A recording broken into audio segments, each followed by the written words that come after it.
नमस्कार, आप सभी का स्वागत है। आज हम पानी में घिरे हुए लोग कविता को पढ़ेंगे और समझेंगे। तो आइए सबसे पहले कविता के कवि केदारनाथ सिंह जी के व्यक्तित्व और कृतित्व को समझें।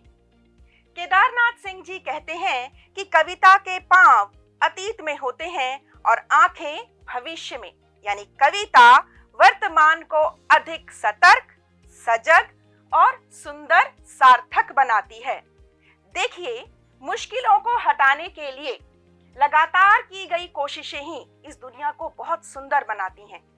केदार जी के शब्दों में, चट्टान को तोड़ो वह सुंदर हो जाएगी, उसे और तोड़ो वह और सुंदर हो जाएगी। आजादी के बाद कविता के क्षेत्र में सबसे महत्वपूर्ण और लोकप्रिय कवियों में से एक हैं केदारनाथ सिंह जी। उनका जन्म 7 जुलाई 1934 ग्राम चकिया, जिला बलिया, उत्तर प्रदेश में हुआ। उनका निधन 19 मार्च 2018 को हुआ। उन्होंने काशी हिंदू विश्वविद्यालय PHU, बनारस हिंदू यूनिवर्सिटी से हिंदी में MA की और वहीं से PhD की। PhD में उनका विषय था आधुनिक हिंदी कविता में बिंब विधान। उनकी वृत्ति, व्यवसाय या प्रोफेशन की बात करते हैं तो उन्होंने सबसे पहले कुशीनगर में ही अध्यापक के रूप में कार्य किया और बाद में JNU, जवाहरलाल नेहरू विश्वविद्यालय में प्रोफेसर का पद ग्रहण किया। उनसे पढ़े हुए विद्यार्थी कहते हैं कि केदारनाथ सिंह जी जितने अच्छे कवि हैं, कक्षा में उतने ही श्रेष्ठ शिक्षक भी हैं। बाग इनकी प्रमुख लंबी कविता है जो मील का पत्थर मानी जा सकती है। इस कविता में शोषितों की आवाज, सांप्रदायिकता, साम्राज्यवाद, पूंजीवाद, पर्यावरण, राजनीति आदि अनेक विषय शामिल हैं। केदारनाथ सिंह हिंदी कविता के प्रमुख हस्ताक्षर हैं। उनकी कविताएं सीधे हृदय में उतरती हैं। एक ऐसे कवि जो एक साथ गांव के भी कवि हैं और शहर के भी। उनकी कविता में गांव और शहर का द्वंद्व साफ नजर आता है। गांव और शहर का द्वंद्व यानी गांव और शहर कई स्तरों पर एक दूसरे से अलग हैं, लेकिन एक जोड़े के रूप में एक दूसरे के पूरक भी हैं। अब जानते हैं उनकी प्रमुख रचनाओं के बारे में। केदारनाथ सिंह जी अज्ञेय जी द्वारा संपादित तीसरा सप्तक के प्रकाशन से प्रकाश में आते हैं और यह बात है 1959 की। 1960 में उनका पहला कविता संग्रह बिल्कुल अभी प्रकाशित हुआ और उसके बाद जमीन पक रही है आदि कविता संग्रह प्रकाशित हुए।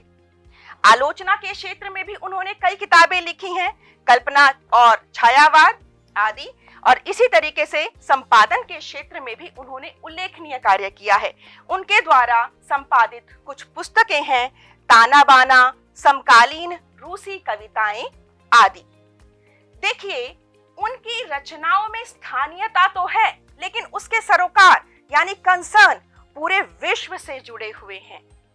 वह कहते हैं कि कविताओं में बिंब का विशेष स्थान है, इसलिए तो उन्हें बिंब का कवि भी कहा जाता है। केदारनाथ सिंह जी कहते हैं कि बिंब में कवि जो रचता है, पाठक उसे अपने अनुभवों के आधार पर ग्रहण करता है। उनकी कविता से एक बानगी देखिए। आपको नूर मियां की याद है? ठिगने नूर मियां, गेहुए नूर मियां, रामगढ़ बाजार से सूरमा बेचकर सबसे अंत में लौटने वाले नूर मियां। आपने अभी कवितांश सुना, लेकिन कुछ शब्दों जैसे गेहुए नूर मियां, ठिगने नूर मियां से आपके सामने एक व्यक्तित्व का शब्द चित्र प्रस्तुत हो गया। तो यहाँ पर आपने देखा कि देखने संबंधी कुछ इंद्रिय अनुभव जुड़े। चलिए एक और उदाहरण देखिए। एक गंध आ रही है और वह नहीं जानता कहां से, मगर एक गंध आ रही है, यह भूसे की खुशबू है। उसने अपने आप से कहा, तो यहाँ पर जो भूसे की शब्द, भूसे की खुशबू, जो शब्दांश है, जो कवितांश है, उसके अंदर हमारे सूंघने संबंधी ऐन्द्रिक आधार जुड़े हैं। केदारनाथ सिंह जी कहते हैं कि काम को गंभीरता से करो, लेकिन खुद अधिक गंभीर मत बनो। यानी काम को एंजॉय करो, लेकिन उसमें अधिक टेंशन या लोड मत लो।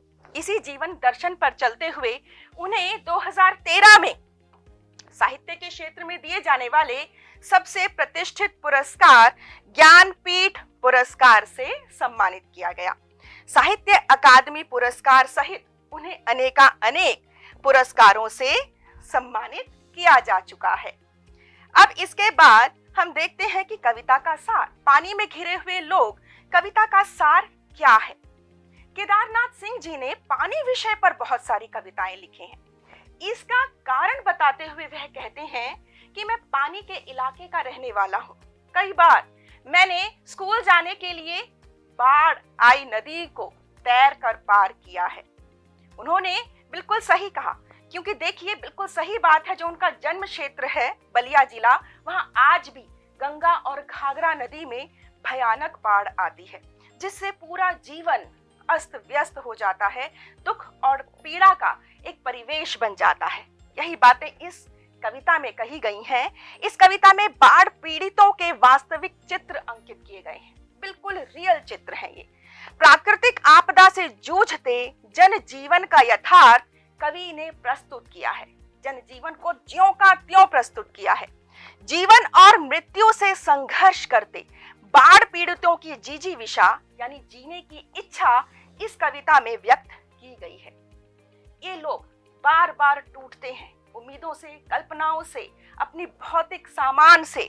इनका सामान बह जाता है, लेकिन उसके बाद भी उनके अंदर पुनः सृजन की, फिर से निर्माण की अद्भुत क्षमता होती है। लेकिन हमारी सामाजिक राजनीतिक व्यवस्था उनकी भावनाओं के साथ सदा से आंख मिचौली खेलती आ रही है। उन्हें वह सुविधाएं अभी तक प्राप्त नहीं हो पाई हैं।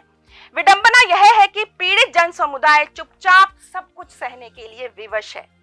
इस जन समुदाय की अनुभूतियों यानी एहसास, अंतः व्यथाएं यानी कि दुख और पीड़ा और संघर्षों से केदारनाथ सिंह जी इस कविता के माध्यम से हमें परिचित कराना चाहते हैं। यह कविता मानवीय संवेदना से ओतप्रोत है। केदारनाथ सिंह जी की कविता की पंक्तियां देखने में बहुत साधारण, बहुत सामान्य लगती हैं, लेकिन उनमें गहरे अर्थबोध छिपे होते हैं। तो यह तो था कविता और कवि के बारे में।